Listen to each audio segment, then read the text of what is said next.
one of the news reports cited in that letter, which you presumably mean, is from Loudoun County, Virginia. No, that is not what I was talking about. Well, you keep citing news reports, and that's the most prominent news report that anyone in America has seen. That refers to Scott Smith, whose 15-year-old daughter was raped. She was raped in a bathroom by a boy wearing girls' clothes, and the Loudoun County School Board covered it up because it would have interfered with their transgendered policy during Pride Month. And that man, Scott Smith, because he went to a school board and tried to defend his daughter's rights, was condemned internationally. Do you apologize to Scott Smith and his 15-year-old daughter, Judge? Senator, anyone whose child was raped is the most horrific crime I can imagine, and is certainly entitled and protected by the First Amendment to protest to their school board about this. But he was cited by the School Board Association as a domestic terrorist, which we now know that letter and those reports were the basis for your Senator, this is that's wrong. Shameful. Judge, this is shameful. This testimony, your directive, your performance is shameful. Okay, that's not. Thank God you are not on the Supreme Court. You should resign in disgrace, Judge.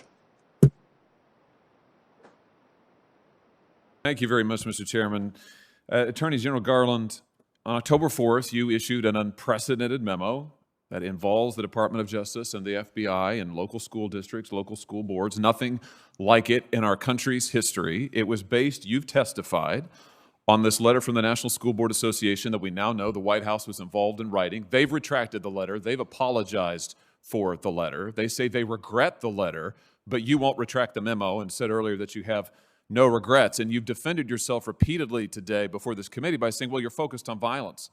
But now, of course, we've seen the memo from your own Justice Department advising state and local and other prosecutors about all of the different federal causes of action that they can bring against parents that are not about violence, they're about harassment and intimidation. I'm looking here at this memo.